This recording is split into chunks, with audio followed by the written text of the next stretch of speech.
So watching this right after the first presidential. You fucked it up, Michael. I was gonna do it again. I Fucked can it edit all this up. later. You ruined it. So Now we gotta start a new show. Stop interrupting A me. new channel from scratch. So watching this Stop interrupting my take. I don't know what's happening. Roll the camera closer. I'm gonna play this after. Let's know how many goddamn takes this took. So the first. It is Wednesday, my dude. Son of a bitch. So watching. Are you done fucking up? I'm gonna kill you. Uh. Watching this after the first presidential debate was quite the fucking chaser. There, I said it.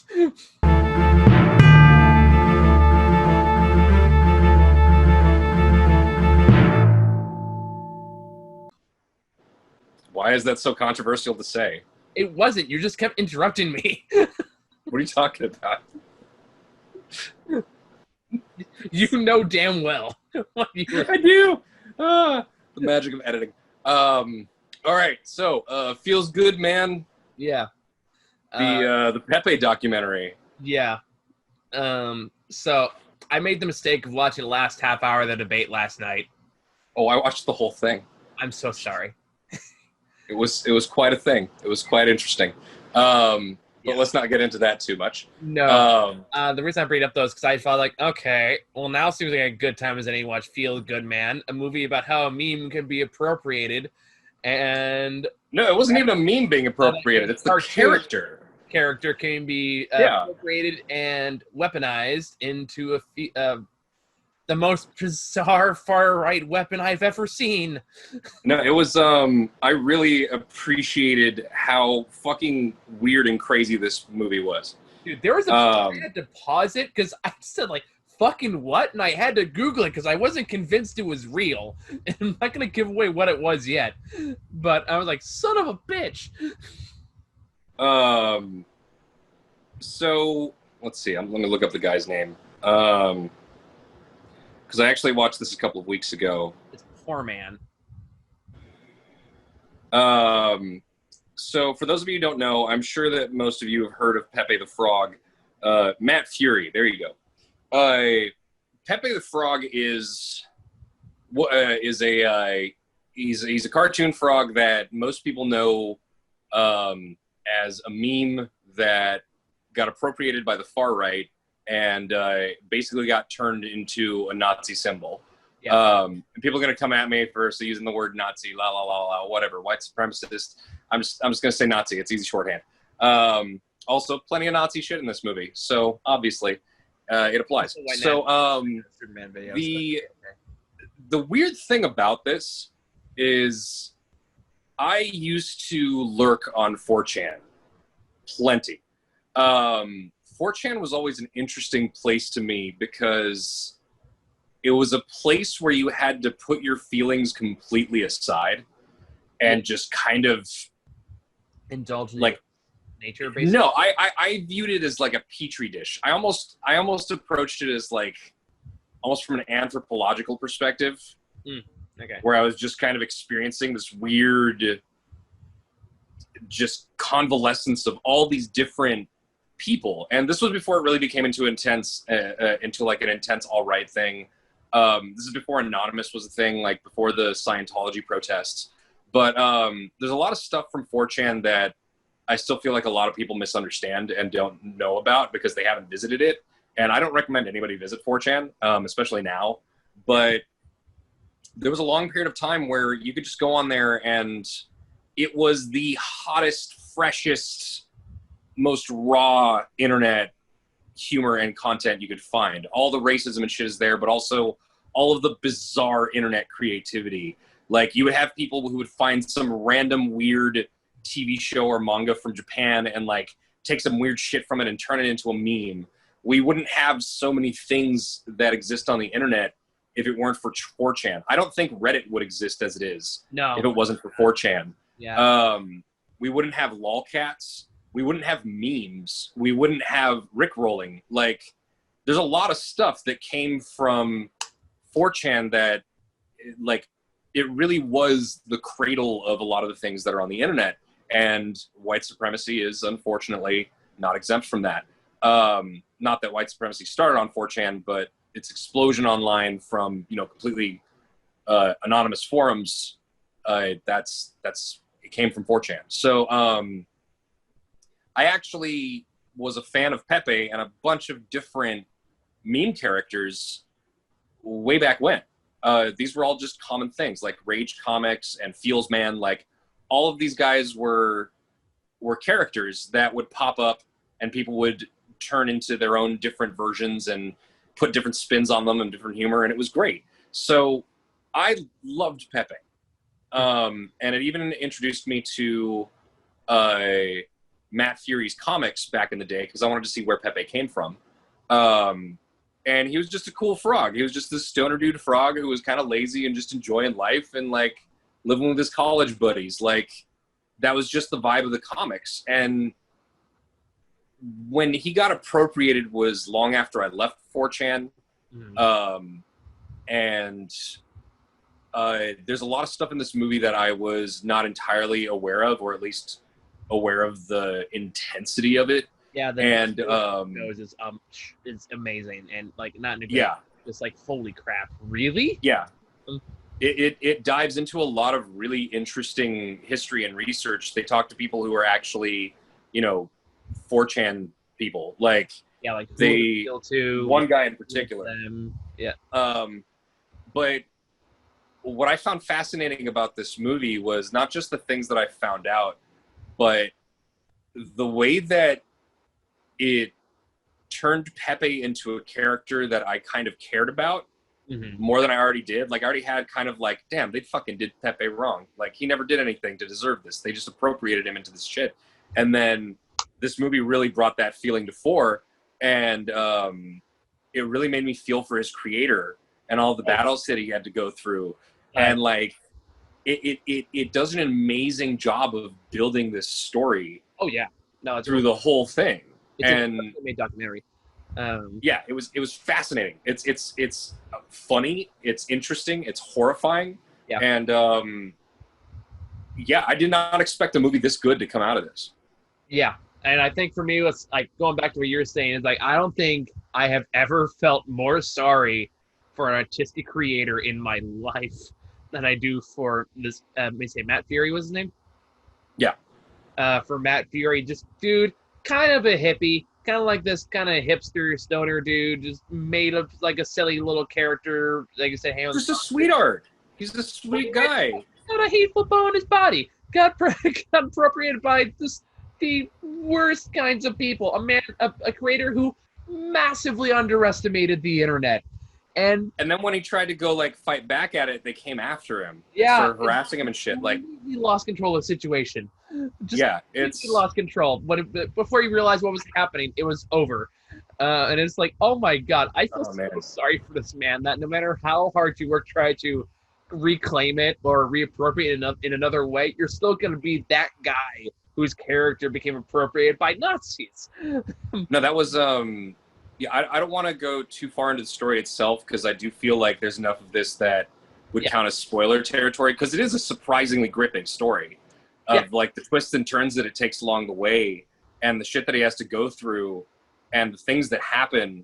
But beyond being a really interesting character study of him and what can happen with your art once it's out of your own control, I also found it a really fascinating sociological documentary of how 4chan became this haven for all of these lonely outcast people, and how their hatred and misogyny just bubbled up into something more as like the current of meme culture kind of started sweeping away Pepe into the mainstream, and then how it moved into the 2016 elections and Donald Trump. And that was when it got into the election portions, like that's when, I mean, it just keeps ramping up. And that is definitely a high point of like, fuck, yeah, like, this actually went that far. Like it's really interesting to me because it does all speak like the cult like mentality that things Hmm. like this appeal to. And I found it really fascinating when they kind of like what they call it. I'm not gonna go too much into this because we probably should have a spoiler corner for this because a lot of the Oh, elements. absolutely, absolutely. So I'll save that discussion for then because it does give some stuff away. But the progression they make is like, okay, here's kind of how it started as. Here's how this became like a weird mark of pride for some people, and here's how it transformed into actually influencing the campaign. Yeah, It's like, holy shit. And it really goes into the power of symbolism and how you can really make anything a symbol if you try hard enough. Or not even that hard yeah. enough, if you're just smart about it or manipulative about it. If you know how to use it in the right way to carry across a herd mentality, um, or No, there was create a feeling of belonging or a feeling of community, regardless of whatever idea it's wrapped around, then I also think dangerous. something really important that this movie touches upon that I don't think, like, I've seen way too many people uh, when they one of the biggest lessons that I've always held on to when talking about larger social matters and about people with different perspectives is that the biggest mistake that you can make when you're trying to discuss um, things that involve people that have different perspectives than you is assuming that they have the same kind of logic and values that you do, and that what they're doing just doesn't make sense. And that's why it's been so infuriating sometimes to talk to people and have them say like, well, that's not a big deal, that's ridiculous. Like, they really don't understand how these things that just seem trivial and meaningless to them mean something completely different to other people, like these dog whistles that people can throw up, like and that side tends to use those that kind of messaging to undermine the very people that recognize it. Yeah, Like like, the whole thing about, the OK symbol it's to drown people out. symbolizing white supremacy, Yeah. like being a white supremacist symbol. Like, people were like, that's just the OK sign, that's ridiculous, when people on 4chan were literally saying, hey, let's use this to make people freak out, and we'll just say it's the OK symbol when it actually means, like, it stands for white supremacy. And oh, 1 second. Sorry. Okay. I'm getting messages. I need to put on Do Not Disturb. Okay. I think the camera blinked at me. Anyway. The crazy thing about it is that if you talk to people, because I have a friend who has been in prison, and unfortunately, when he was in there, he had to, because he's white, to survive, he had to get in with the white supremacists. Mm-hmm. And it is absolutely a white supremacist symbol to do this. Yeah. It's WB, white boy.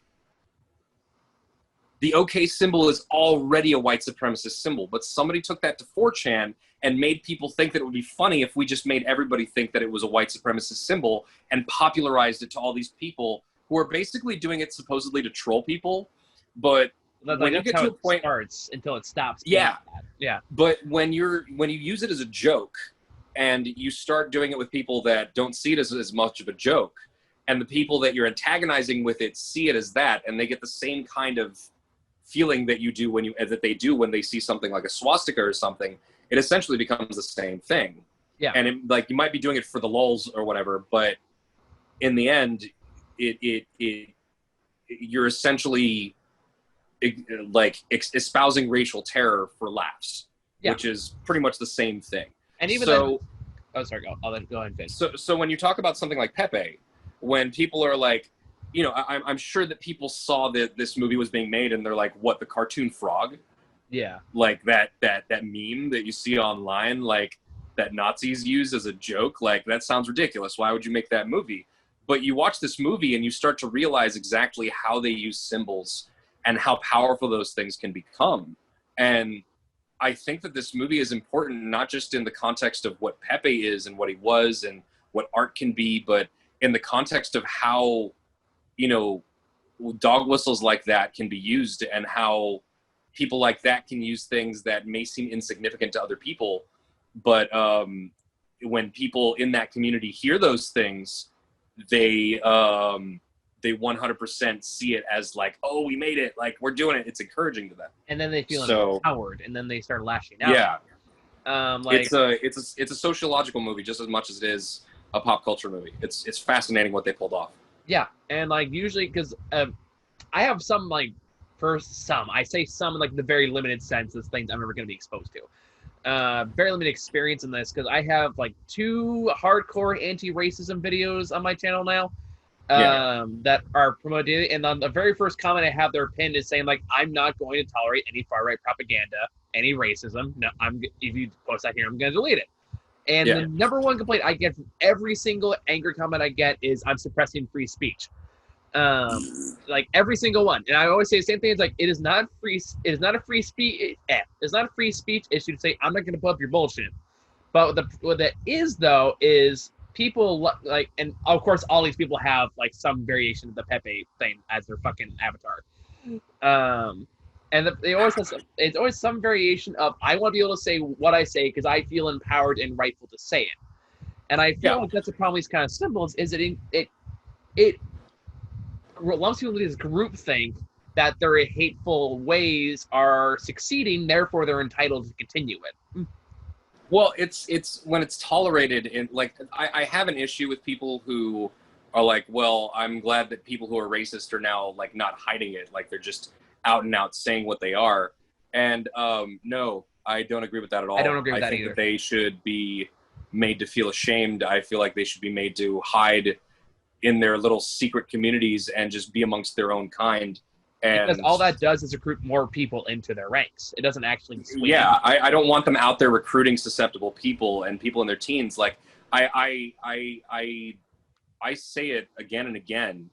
If I had not been around the kind of loving and tolerant people that I had, if I had not been raised by a father who espoused the ideas of empathy and compassion and, you know, treating people well and not demeaning people, with like the abuse I've suffered at the hands of women in my life, I could have very well turned into some kind of red pill asshole. Yeah. I could have turned into an alt-righter very easily. That would have been an easy path for me to take. But thank goodness that I had the right people in my life and some fucking empathy. Yeah. And I grew through it and I've become a better person and I know better now. And I look at some people that I used to know from high school who did not make it down my path, that went down the other path, and they didn't used to be racist, but they certainly started thinking some weird thoughts about like, well, you know, these statistics that have been widely discredited by larger studies, but I'm just going to choose these statistics to talk about what I think it proves about black people and IQs and, you know, Muslims and stuff. And it's very interesting that the same people that want to have the same right to talk whatever shit they want, to be as disrespectful as they want, are the same people who want to shit on the constitutional right that people have to practice freedom of religion and be, you know, Jewish or Muslim and coexist with stuff like that. And because tolerating the intolerant doesn't actually create more tolerance. It increases intolerance. Because all it teaches like it's okay for me to spout little hateful shit I want because you're not going to stop me. Therefore, I'm going to go out there, I'm going to spread my hateful message, I'm going to get more people to start spraying it, and then you run into the issue we have now, where now we have a whole lot of entitled fucking assholes, especially on YouTube, who are all spouting this hate speech and this propaganda and this utter hateful nonsense, and there's no repercussions. Because, we need to tolerate everyone's opinion. The more older I get, the more I understand and agree with that old Patton Oswalt sketch, where he said, like, we have to respect everyone's beliefs. No, you don't. You have to acknowledge everyone's beliefs. Then you have to reserve the right to say, I understand your beliefs. That's the dumbest thing I've ever heard in my life. That is what you have to do. I also find it interesting that it's very similar to the religious mindset of anybody who, like, it just shows what's in their hearts. Yeah. Because anybody who reads the Constitution and gets the idea that this is a Christian nation and we need to get all Muslims out of here and that's the America they believe in, and hardcore militarism and hardcore capitalism and like anti-communist sentiment, like it's the exact same people who read the Bible and just pluck the hateful shit out of there and use that to justify the horrible shit they put into the world.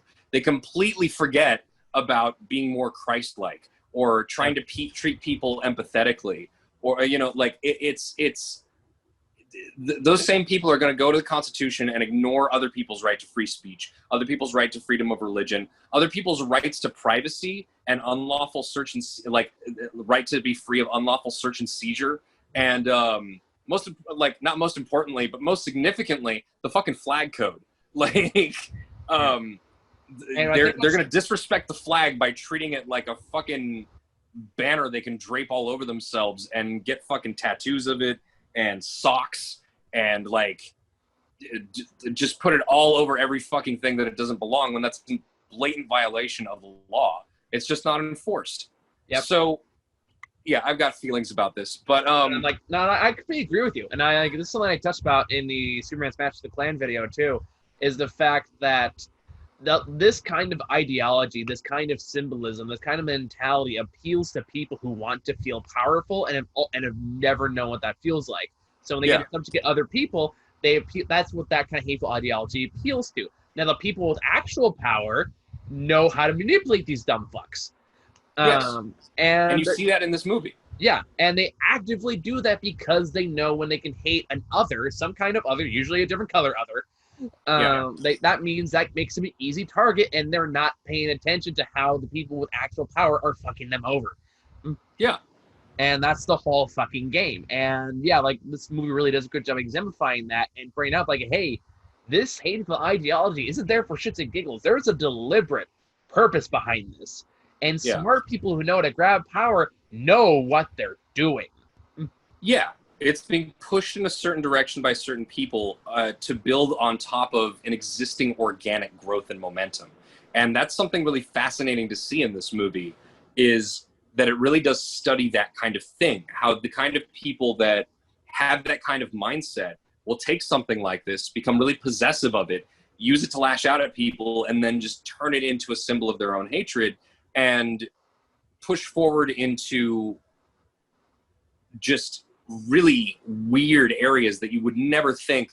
Like, if you talk to me on like back when I was on 4chan and Pepe was just a meme character, you would have a hard time convincing me that that little cartoon frog was going to become a Nazi symbol that was celebrated by a large faction of the white supremacists that would be pushing for fascism to take over the United States. Mm-hmm. It's mind-boggling to think of, but it's crazy how different things will coalesce as time goes on and just combine to build momentum.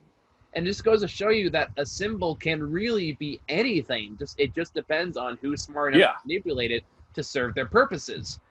Is it relatable enough? Is it transformable enough so that anyone can take it and turn it into something that they want or that they relate to? And that's the very power of a lot of 4chan memes like that, is taking something like that, turning it into a different version of the cartoon, and then putting your own words over it. That's the definition of the meme.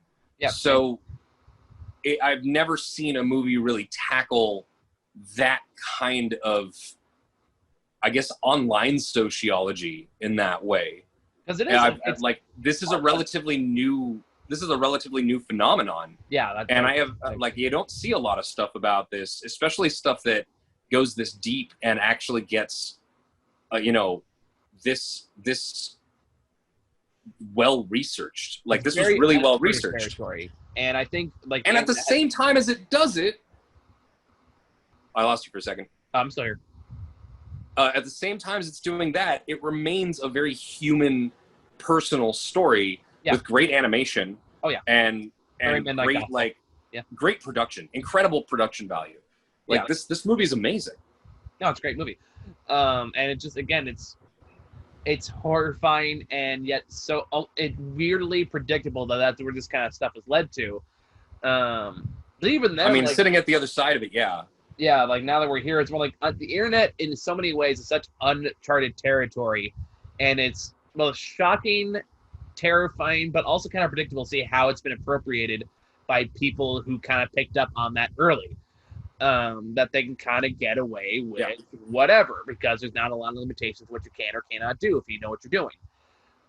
And Yeah. just to see like how it's been weaponized and militarized, and how it continues to be so, and how it appeals to the people who feel weak, and it gives them a sense of know what you're doing. That thing that like society says makes you a loser, that actually means you're stronger than them, and there's gonna be an uprising. It's gonna be with you, and like that kind of radicalization is terrifying, because it does appeal to those who will always feel small in their life's position and will always look for a scapegoat to avoid actually dealing with it.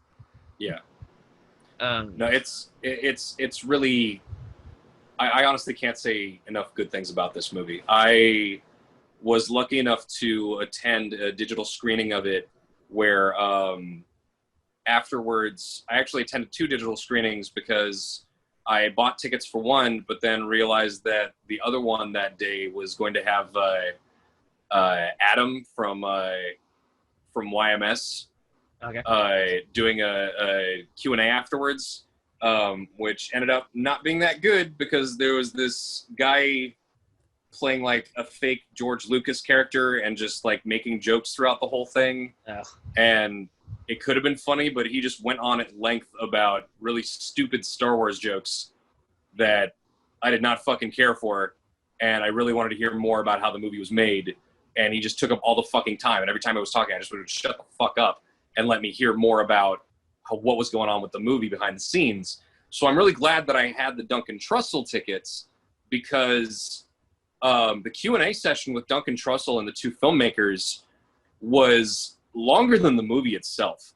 Yeah. And Duncan Trussell is an amazing, sweet, like stoner hippie dude with really cool questions about life experiences, and he doesn't shy away from the sad stuff. Like, it was a really fascinating conversation, and I really hope that it's made available in some way at some point, because it was a fascinating conversation to witness. And they talked about things like, there was a musician that, they were fans of, that they, I think they used one of his songs or something, and there's a funeral scene in the movie, and the guy that they knew actually died like the day before. Oh, geez.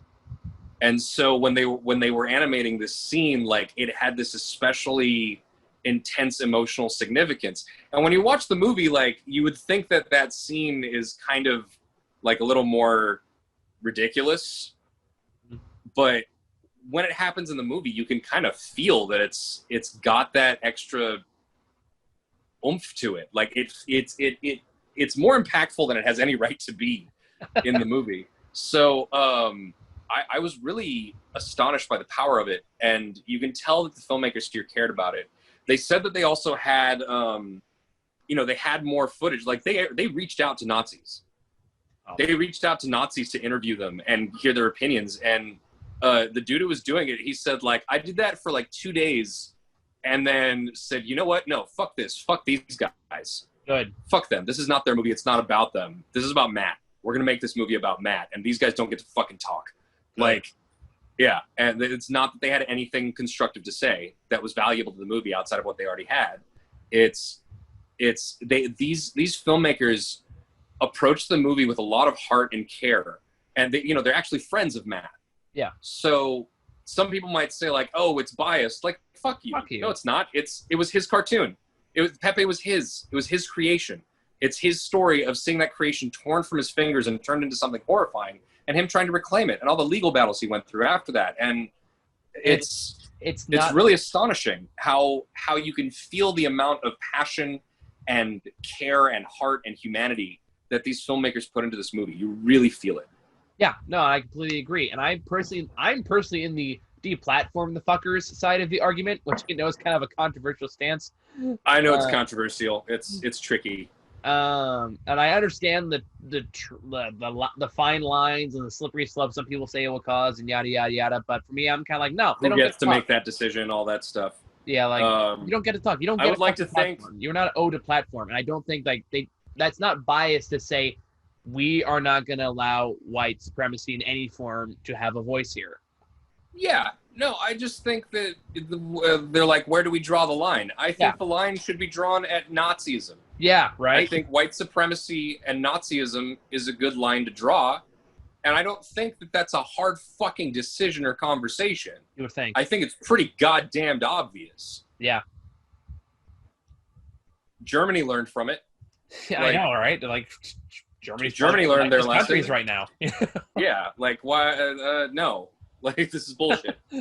But what is it? you just want to get into spoilers now? Because there's some specifics of this movie I do want to talk about. Sure. Well, let's type the main review first. Yeah. I'd give this easily like a 9 out of 10. Agreed. Having watched it twice, basically back to back, I was surprised by how interesting it still was the second time through. It's just a really enjoyable movie. It's really the story it constructs and the different things that it touches upon from the micro to the macro level are just really stunning. You might not come away from the movie feeling stunned, but the more you think about what they achieved with it, the more it sinks in that this is really a remarkable accomplishment. Yeah. It's easily one of the best movies of the year. I have nothing to add to that. I completely agree. Okay. So 9 out of 10 for me. Yeah, I'm right there with you. So spoilers. Spoilers? I have to talk about Pepe Cash because that was the one part of this I had no idea my God. about. And I that was The the rare part, Pepes? like the rare Pepe. The crypto? The crypto. That was the part where like the Lamborghini thing showed up. Like, where is this going? And then it's like Pepe Cash, and I had to pause it. And I was like, wait, I have to process this. What? And I Googled it and I read it on a Fox article, and I was like, motherfucker, this is real. And I just talking about it now, I still can't believe it, and it still baffles me. And like Pepe Cash, this cryptocurrency that I guess someone bought spent $39,000 on On a rare Pepe. On a rare Pepe, which the concept of that makes absolutely no sense to me. It's a digitally encrypted file that can be transferred through crypto, but like if I just have a snipping tool, can't I just No, because it doesn't have the encoding. It's the code that contains the file that makes it so it's the idea. It's the same way that cryptocurrency works, where you could say it's just transferred over the internet, it's just code. Cryptocurrency is imaginary money. I mean, all money is imaginary technically, but it's not backed by anything. The same way that the dollar hasn't been backed by anything for over half a century now, but that's a different matter. The idea that the cryptocurrency is just code in a computer that has just encrypted stamps on it that can only exist in one place at once means that there are basically collector's edition trading cards of different kinds of Pepes that people can trade and purchase and collect and just have on their computer as the only copy of this rare Pepe. And there's some fucking tool who has way more money than I ever will, who is the cringiest fucker in this movie. Yeah. It's a sight to behold. That was the most baffling part for me for this. Are you fucking serious?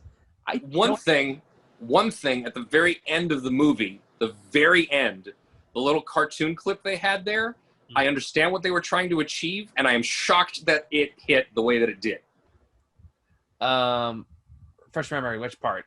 His friends coming over the hill and finding him relaxing in the pool, and then him just swimming off into the sunset. Oh, yeah. Okay. Yeah. They were willing to let him go and also just know that it's okay. Yeah. And that Pepe's going to be okay, and that he doesn't belong to these people. He's free. And he's a cartoon character. I shouldn't feel as strongly about that moment as I did. But you get surprisingly invested in this cartoon character as a concept throughout the movie and what he represents. And it's a shockingly poignant moment. I was just really astonished by how much this movie swept me up. in its story. I loved it. I loved it. I think an important lesson I took away from this movie is, while I'm a strong proponent of abusing the copyright system, there are times where it is a good thing to take advantage of the copyright system that exists before your creation completely loses control. Well, I mean, but you can't. No, with the way that memes propagate, you can't. That's true. That was that's part of the whole thing about the movie. Yeah. Copyrights don't mean shit in the face of something like 4chan. That is very true. That is very true. Yeah, and that's part of what this movie explores in a way. I mean, there's nothing that's happened like Pepe. There's nothing that's happened like Pepe. Nothing has quite gone through that kind of journey or illustrated so perfectly what this kind of potential is. And that's why this movie is so amazing. Mm-hmm. And I highly recommend it. It is a must-see movie, 100%. The other part I did want to talk about was the part that I found the most fascinating to me, the kind of progressive arc and just how this whole thing got massively carried away, is how when they were talking about what do they call them, the NEETs? Oh yeah. Which is basically where it's basically took the idea of the sad boy who lives in his mom's basement way longer than he should, and they made it like almost a proud thing to be. How they repurposed this thing, like, yeah, you want to be this sloppy, you want to be like live in the basement, like that makes you the proud underdog, and you should be proud of that. And how that kind of recruited people into more radicalized mindset of we're just the disenfranchised, we're the people that the women don't look at. Well, it's its own kind of victim complex, right? Yes. It is a form of the whole incel mindset. Yeah. And there is a certain power to embracing your shittiness. Like when you like that's part of what I have a problem with when it comes to certain left-wing tactics. Yeah. When it comes to certain things, well, like if you tell somebody that they're horrible and that they're a piece of shit and that they're racist and that they don't deserve any attention, and like basically just being vitriolic and venomous towards them. Now I'm not saying, go be nice to Nazis or whatever, but there's a certain faction of people that use this platform to externalize their own pain and anger towards people instead of channeling it into something constructive. Mm-hmm. And I'm not saying every form of expression has to be constructive, but when you are treating people this way, it just gives them ammunition to say that you're not someone who's worth being an ally to. And I guess they have no motivation. Why would I listen to somebody who is telling me that I'm worthless and I have no integrity and that I'm a piece of shit and that everything I believe is fucked up and shitty? Why would I listen to that person? There's no way you can bully someone into being your ally. You can maybe have a conversation with them and point out why what they're saying is wrong, if they're even willing to come towards a conversation in any kind of constructive manner. But turning that into essentially its own form of bullying and abuse is not constructive. And it makes people like this feel empowered. It makes them feel justified. It makes them go like, well, you're no better than I am. Like, there's no reason that I should come to your side. You're not making me feel like coming over to your side. So yeah, I'm a piece of shit. I'm smelly. Have no job. I live in my mom's basement, and I get to go online and treat people the same way that you treated me. And I get to feel powerful, and I have a huge community of people just like me, and we support each other. And there's something really interesting to that, because actually, can I comment on that? Because there's something I'm genuinely curious what you think about this. Because that goes back to what we were talking about before, though, about not tolerating the intolerant. So I guess where do you draw the line there? Between not just bullying people because they're not the way you think they should be, versus they're actually spreading hateful and they just want to be victims. There's a difference between drawing a line and taking your shit out on somebody. Mm-hmm. There's a difference between shutting someone down and publicly humiliating them or trying to. One is drawing a boundary. The other is not a good look. Okay. Like, what does that look like in your opinion? I'm genuinely curious here. In what context? Like, let's like say dealing with a Nazi or dealing with someone who's just saying some stupid racist shit, or like, because I don't know if you've seen, but on my Facebook, I've had situations where I've had to like unfriend people that I've known for a very long time. And I haven't known them that well necessarily usually, but sometimes they're just saying some stupid, ugly shit and being really ignorant. And it might not even be with something like racism or politics. Like, I'm polyamorous. And there was one guy that I knew back in college, and he basically started saying some shit about like sexually transmitted infections and stuff.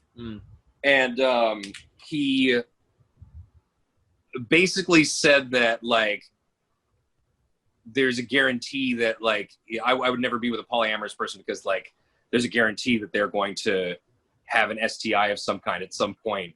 And I'm like, I'm telling him, okay, so you're telling, and I asked him like, so would you have sex with a random stranger? And he's like, yeah, totally.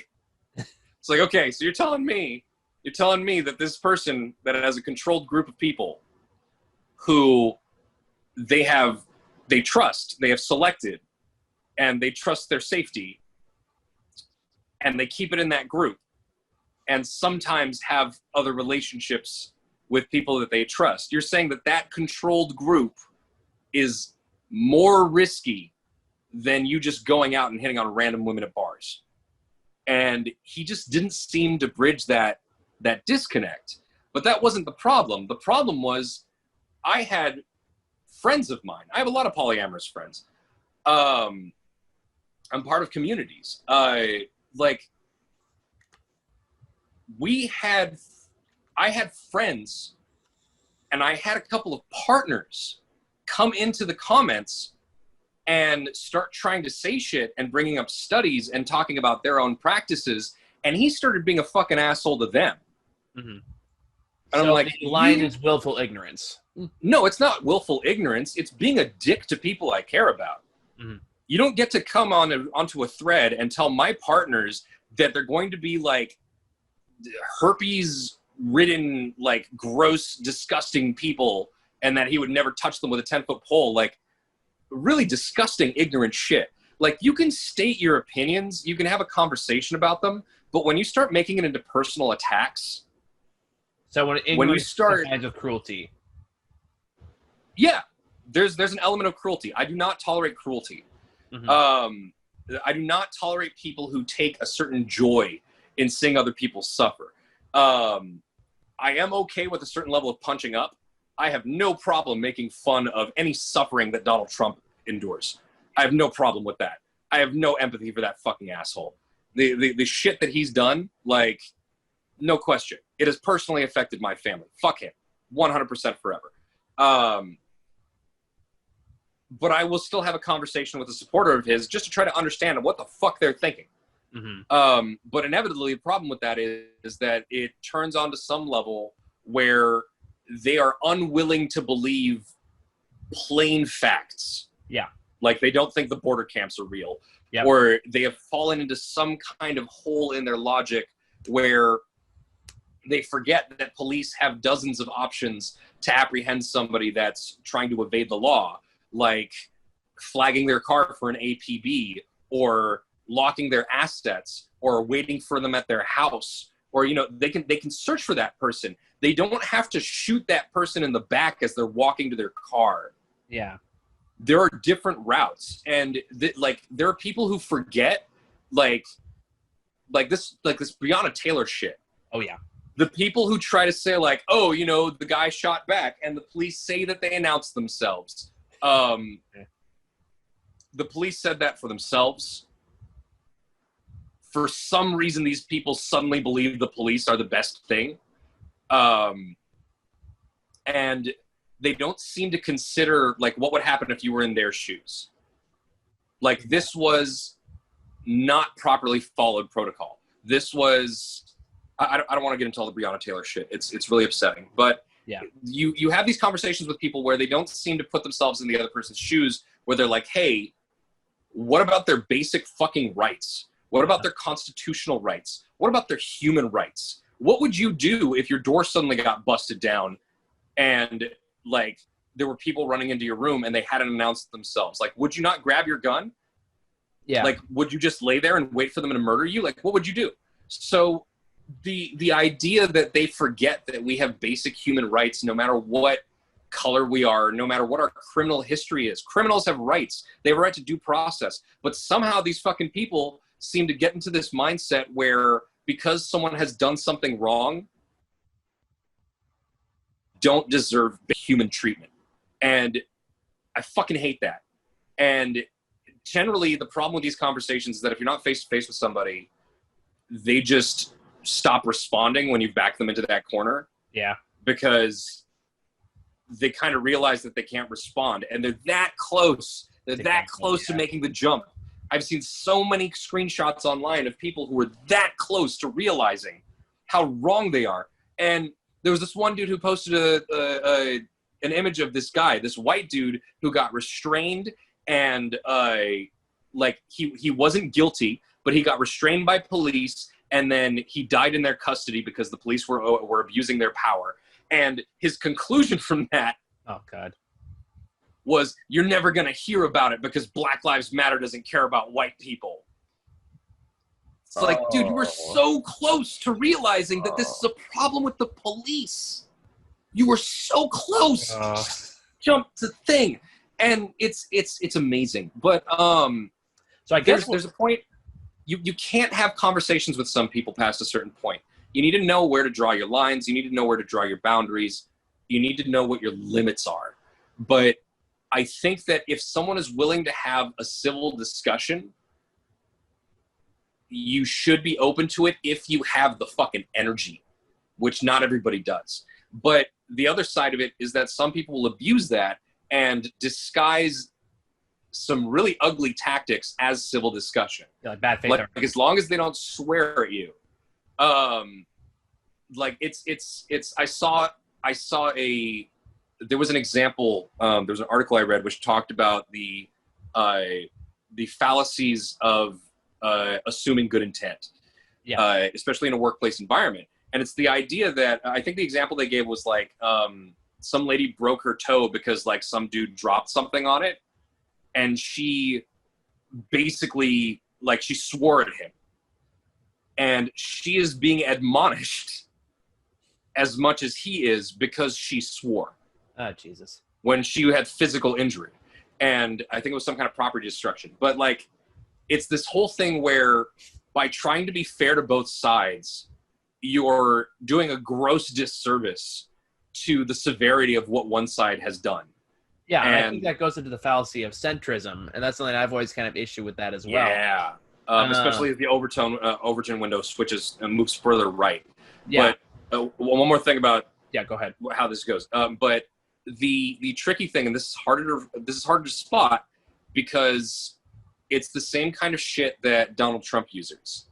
It's how by not outright saying the ugly shit that you want to, or by employing doublespeak, you can say shit that the person you're talking to, the person that you're trying to fucking piss off, knows exactly what you're saying. But you can easily just say, oh no, I meant this other thing. Oh God. And anyone that you're talking to who tries to say, like, what were you doing? You can endlessly say that you meant the other thing. And they have no choice but to just make the decision whether to believe you or not. And a lot of the time, they just believe you. And that's what let Donald Trump get away with all this fucking bullshit that he's tried to pull. It's why a lot of people who have gone through abuse and manipulation in their lives are so triggered by his fucking tactics, because they see what he's doing. Yep. Last night, he straight up told the Proud Boys to stand down and stand by. Yep. And people are going to say, like, oh, he misspoke. No, he fucking didn't. Nope. He knows exactly what he's saying. He's known what he's said the whole time. They asked him what he thought about white supremacy and systemic racism, and he straight up said that he has the most law enforcement support of any president ever. Like, how is that an answer? It's astonishing. Yep. It's so obvious to people who are like who can spot that kind of shit, who have dealt with this kind of shit before. And that's the other kind of thing you have to look out for when you're having conversations with these kinds of people, because Yep. they will do things to push your buttons. One of those things will be to throw 10 different things at you and then basically make it so that they're impossible to respond to. And either you respond to something incorrectly, or they take your response and say, oh, so you're just going to ignore this other thing I said, right? And it's nothing but a method to try to win. It's that Ben Shapiro bullshit, because Ben Shapiro is a stupid piece of shit. Oh, yeah. He's a fucking idiot. He doesn't know how to win arguments unless it's against people who are not used to his kinds of tactics. I have not seen him go up against someone genuinely intelligent yet. Joe Rogan actually had a conversation with him about systemic racism where he kind of pushed back on certain things. That's the closest that we fucking got. Yeah. Instead, he just, he has college students come up against him when he's on a podium and they're on the ground, and he just looks for sick burns that he can make on them so he can get claps from the audience and just make them look stupid. But he doesn't actually address points. Nope. He doesn't know how to build an actual argument. Most of his logic comes from his feelings, which is ironic. But what he does, and he's been open about this, he says it less these days because now he's a more famous figure. But in the past, he has openly said that the only reason to have a conversation with someone from the other side is to humiliate them. Yep. Is to basically look for anything in their argument that you can poke holes in and really drill down on that one thing until they can't defend themselves. That's exactly what Donald Trump tried to do last night. He couldn't stay focused on one fucking topic when he was trying to answer a question. But when it came to, anything that Joe Biden trying to bring up, any chance that Trump got to bring up Joe Biden's son, like anything about Hunter Biden, it didn't matter how many times Joe Biden said that it's been discredited or anything. It didn't matter what the rest of the conversation was about. Donald Trump was constantly trying to derail it with conversations about other things that he knew would bother him. Yep. And it's that kind of childish bullshit that you cannot let yourself get pulled into because it will wear you down. Oh, yeah. I've had those arguments before. I've had a lot of these conversations. Yeah. One of the other movies I want to review with you is a movie called Accidental Courtesy. I don't want to recommend it to anybody who's watching this. It is about a man named Daryl Davis. And Daryl Davis is one of the most astonishing people I've ever seen. I understand why some people have problems with him. I understand why some people think that his energy is being misallocated. But you're talking about a black man who has been making friends with members of the KKK for decades. And the power of that, the courage of that, the fact that he has turned these people and those people have turned other people, and that he has,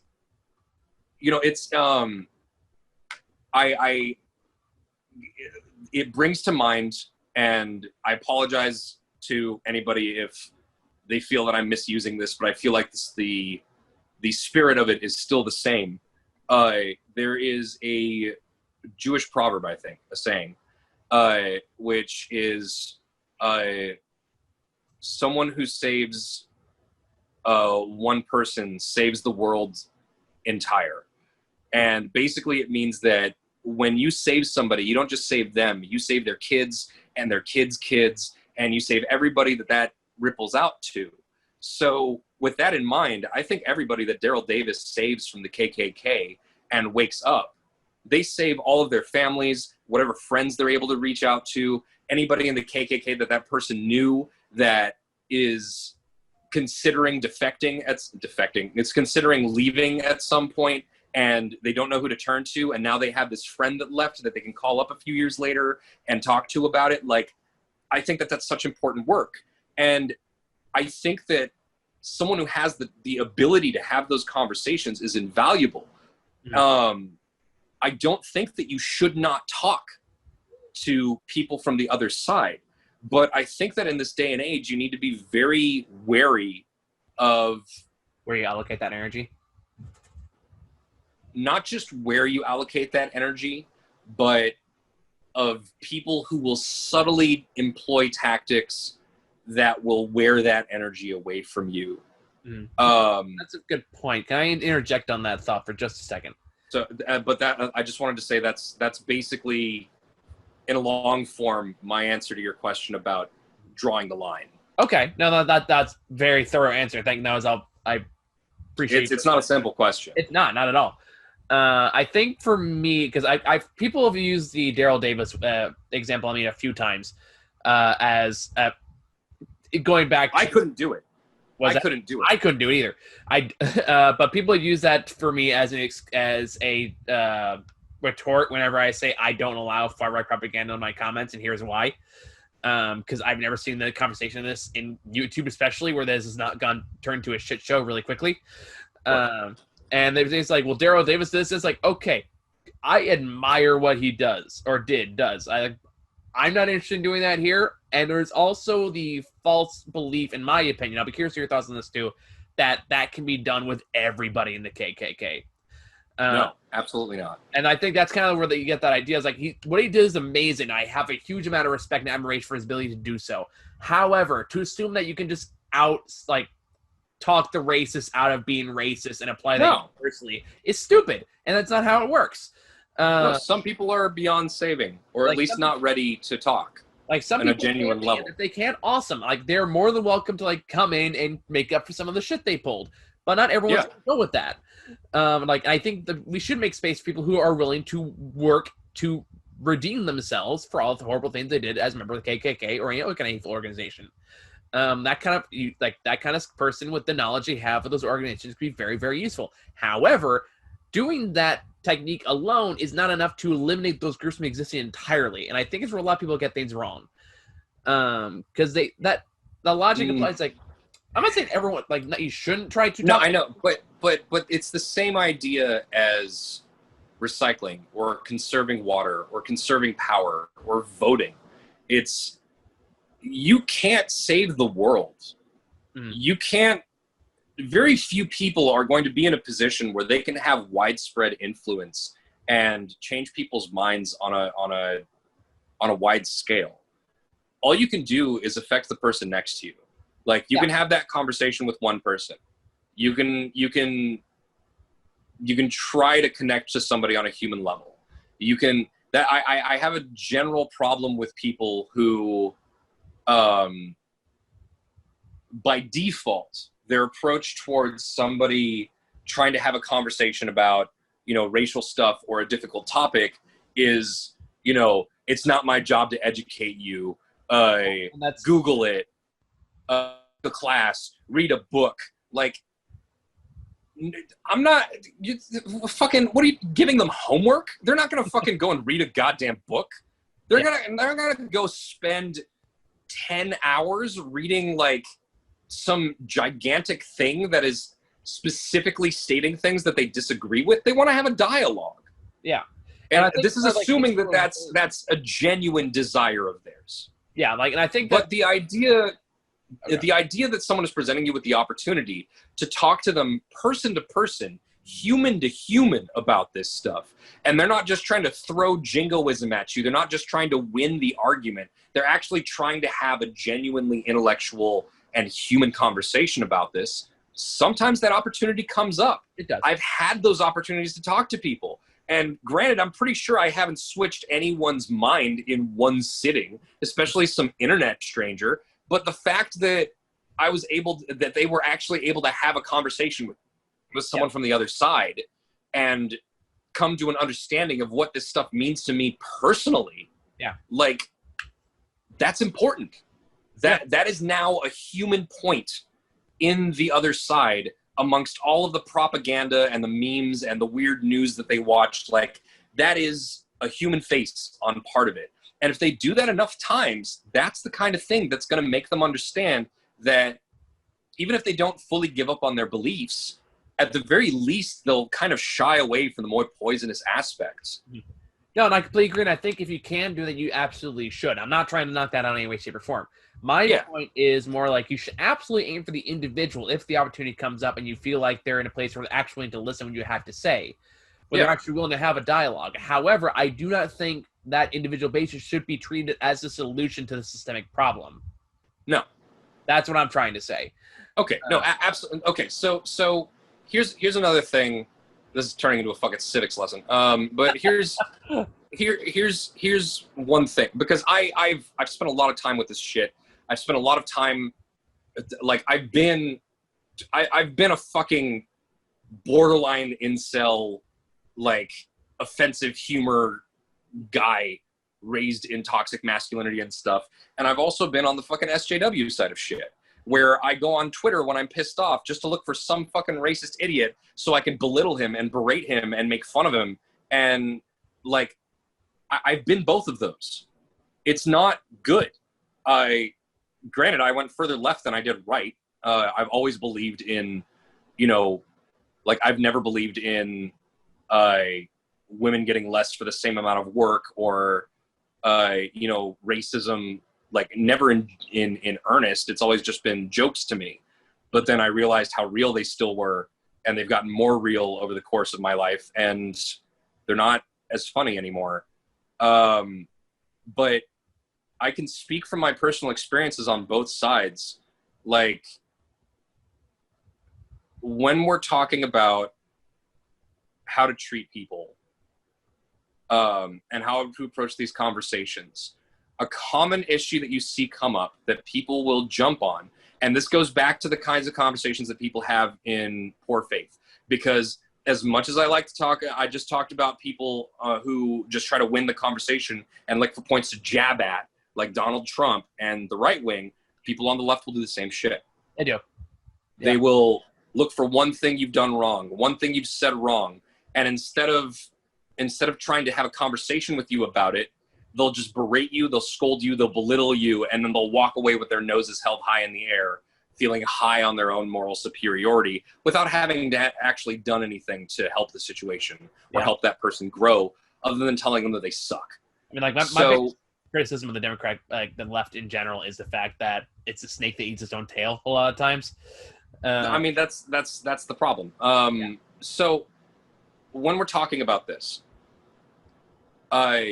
when you're talking about racism, there are two kinds of racism. It's really obvious, but people will still get stuck on semantic definitions. And I've seen dozens of arguments where people on the left will say shit like, you can't be racist against white people. Mm. Or black people can't be racist. Both of those statements are true on a systemic level. Yes. But on an interpersonal level, they are absolute bullshit. Mm-hmm. They are not true. Granted, when you level racism at a black person, when you use, say, the N-word, there's a lot of systemic shit that brings up a lot deeper pain and feelings than any kind of slur you can use against a white person will. But when you are basically assuming, this is tricky because it gets into touchy subjects like white fragility, which is the easiest way to see an example of white fragility is to bring it up. But the thing about it is that there's a weird thing in there where people feel like they're expected to feel white guilt. Mm-hmm. I don't give a fuck about your white guilt. I don't want you to feel white guilt. And trust me, plenty of fucking people I've spoken to, plenty of different colors, they don't give a fuck about your white guilt either. They give a fuck about you stopping your bullshit. Yeah. They give you a fuck about you stepping up in situations where it matters. When you're amongst your fellow white people and there's some pretty shitty things being said, whether it's racial humor or like culturally insensitive stuff that wouldn't fly in mixed company and they feel safe saying it because it's the same way that if you're going to be a proper ally of women or queer people or anything like that, when you're amongst people that feel safe saying the kind of things they wouldn't say around those people, if they bring it up, say something about it. Mm-hmm. It's that kind of thing. Get educated on these matters that you're a little ignorant about. Like, that's the kind of stuff that matters. Yeah. I don't give a fuck about you feeling guilty. I don't care how sorry you feel. Do something. Be better. That's it. Have an effect on the world around you. That's all we care about. And but the idea of acknowledging things like white privilege is that it's a systemic problem. Yeah. Is that representation matters. It's that how things are covered in the news. It's how justice is served unequally in the system. And if you want to see just how fucking crazy the difference between black people and white people is and how they're treated by this country, you would just have to look at two 17-year-olds. You have Trayvon fucking Martin, who went out for Skittles and Snapple and was murdered by an overzealous neighborhood watchman, and nothing was really done about it. Yep. And he's kind of celebrated now, versus Kyle Rittenhouse, who took a gun, crossed the border to join a bunch of join a militia, intentionally go into an area to protect property that wasn't his. Yep. He went there so that if someone started shit, he could shoot somebody. He shot a protester in the head. And sure, maybe that person antagonized that guy. What was he fucking doing there? Yeah. He went there looking for trouble. Yep. And then when two other protesters tried to fucking do a citizen's arrest and chase him down, because he just shot someone in the fucking head, he ran away, continued to shoot at them, and then when he got to the police protected him, even though the protesters were saying, like, he just shot someone. Yep. And he is now being lauded as a hero. Yep. So if you look at that and you're doing some kind of mental gymnastics to think that there is not some kind of white privilege at play, you're intentionally ignoring the point. Yep. So there are systemic things. There are things in the news, there are things in this society as a culture, in the police system, which has largely been infiltrated by white supremacists. This is something that the FBI has been talking about for decades, and nothing's been done about it. Donald Trump just made racial sensitivity training illegal. Yep. All kinds of shit like this. That is systemic racism. But if you want to see how, if you want to say that black people can't be racist, I've heard black people say some pretty racist shit. An individual if you hear someone say some ugly shit about a Jewish person, if they're black, that doesn't mean that it wasn't a racist thing to say. It doesn't mean that they don't have racist sentiments. That person's racist. And there are ways for people to be treated poorly. Like if you are in a majority black neighborhood and you're a white person and you are being abused and treated poorly because you're white, they're being racist towards you on an individual level as a white person. I don't know how common that is, but I've known a couple of people who have actually dealt with that situation. So it's this kind of thing where people try to derail conversations by acting like something that someone is saying is specifically something they're not saying, and then leading them down that rabbit hole of having that conversation and just derailing the original point they're trying to make. Yeah. So be aware of this distinction. Make sure you make this distinction when you're talking to people, and don't let them pull away. You need to be practiced on focusing on a point and seeing it through to the end. And if you want to sidebar stuff for later, that's fine. But see the conversation through to the end. It can be really challenging sometimes, even for yourself. But it's something you got to train up to. It's not easy to have these conversations, but it's important to understand these differences and the fact that your goal when you're having these talks should be to have a conversation, not to win the argument. Yeah. So, anyway. This is where you say, coming to my TED Talk. Yeah, thanks for coming to my TED Talk. Sure. I have feelings about these things. No, like I think that's the reason I'd shut up for a good long time there, because I think I was very valuable and very important to say. But yeah, that's there's a lot wrong with how people approach these things, but I still don't think that makes them an incorrect thing to pursue. I completely agree. But if that person is specifically antagonizing you and trolling you and not trying to have an honest conversation and descending down a hole of 14-year-old logic, yeah, block them. I don't give a fuck. Get off of my channel. Like, we can have a talk, but stop fucking just blasting pages of text at me as answers to simple questions that you didn't even address. Or introduce a topic that's so wildly absurd. It's like, there's no way you can believe this in good faith. Yeah, like no one in my comments. No feminist is trying to ignore the problem of male suicide. Like, yeah, that's a real problem. And you'll find, especially with more recent movements, yes, there are inequalities in the system. But when we're talking about wider problems like abuse or suicide or depression and mental health, you're not going to find somebody who says that we should ignore a certain group of people just because they're the majority. It's like to do so is like deliberately miss the point of what's actually trying to be said. Yeah, it's a problem. It's much like the trend within feminism like 10 years ago.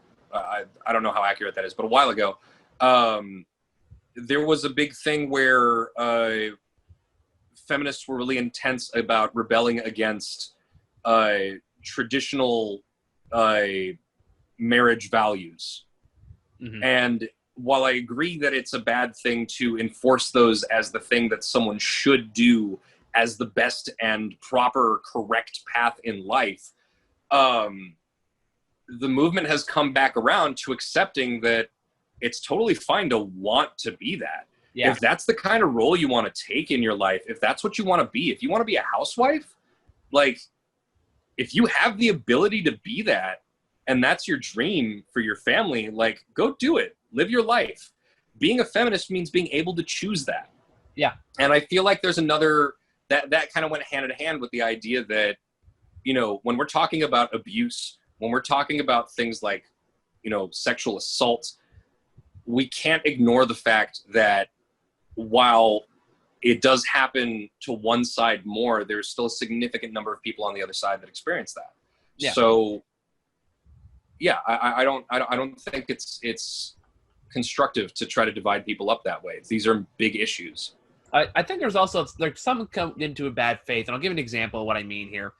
It's like some people go into it with such a twisting of, like, no, you're the one that's fascist kind of a style of argument. Yeah.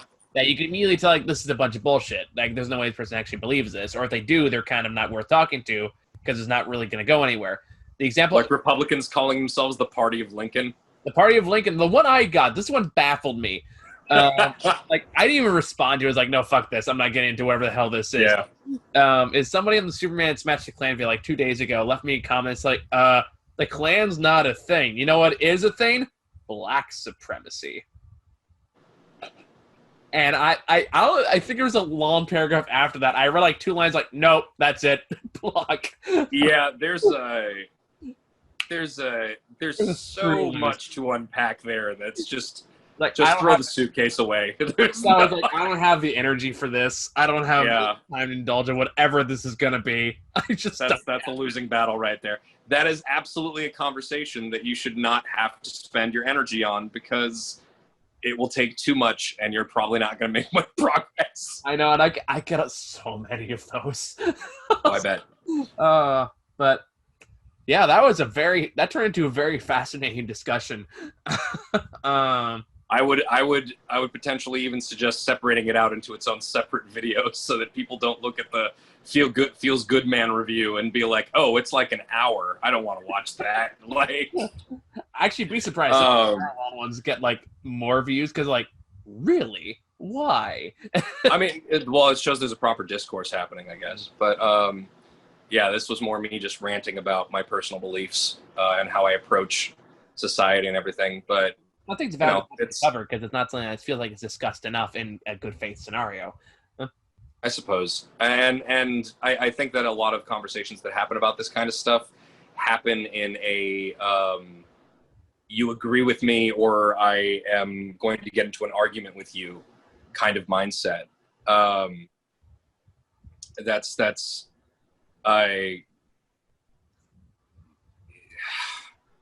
If you ever watch any debates between left-wing and right-wing people and just see the shit shows that they devolve into 99% of the time, you know what I'm talking about. And I'm not interested in virtue signaling. I'm not interested in putting anything out there that's anything aside from what I actually believe in. I have my own history with this stuff. I have settled into my own place that's a little more center of left, but still pretty far left. And I just know how to spot things that are constructive. And I know how some people might feel justified to their feelings. And I'm not saying that they should not have their feelings or that they're not justified. But I think objectively speaking, if we're looking at what helps, the idea of going to war with every single person that doesn't agree with you is exhausting. Yeah. And you're not going to win that way. No. You're going to wear yourself out. Either help the people that you can on your side or try to build connections with people who are willing to listen to you on the other side. And I would highly recommend investing more in the former and taking advantage of the latter when you have the ability. Yeah. Because, yeah, getting into a fight online with somebody doesn't help anybody. Turns into a shit show super quick. Yeah. So, anyway. I think it's... Pepe did nothing wrong. He did not. He was in his... Poor frog. Poor creep, man. Like, but I did love that movie very much. Shit on a daily basis, man. Like, I don't really have much else to say in this conversation. Neither do I. I think we've exhausted. The only thing I could think of going on was if I went on a rant about centrism and how much I think it's a fallacy. But that's I think we're both too tired of this conversation at this point to go into that rabbit hole. For another day. I think it's something else, or like an hour long. So. Yeah. No, I think we're at an hour 20 at this point. Are we really? Like, fuck. Thereabouts. Well, if you made it this far, thank you for watching. Yeah, right? Wait, doesn't Zoom terminate after 40 minutes? Like, what's happening? I don't know, but apparently they didn't stop me, so I'm not going to look a good horse in the mouth here. All right, cool. So, not that a lot of people have made it this far in the video, but tomorrow a bunch of us are going to watch Enola Holmes. Yes. What an act to follow. This conversation transitioning into a conversation about Enola Holmes. And it's like the question of the day. Although, does Superman I think having a conversation between you, me, and Ron about Antebellum would actually be a proper follow-up to this. So yeah, I'll be over the weekend. Yeah, let me know when that comes up. And I think the other one is like me and Sarah are gonna check out the Robin Williams documentary on Friday. So that'll be good. Is Robin Williams documentary? Yeah, it's called Robin's Wish. Oh no. Yeah. I don't want to be sad again. Yeah, I know. All right. Anyway. All right. Thanks for watching. You got a full week of videos coming up. Thank you for watching. Like and subscribe, all that jazz. Support our Patreon. Thanks for coming to my TED Talk. Bye. Bye.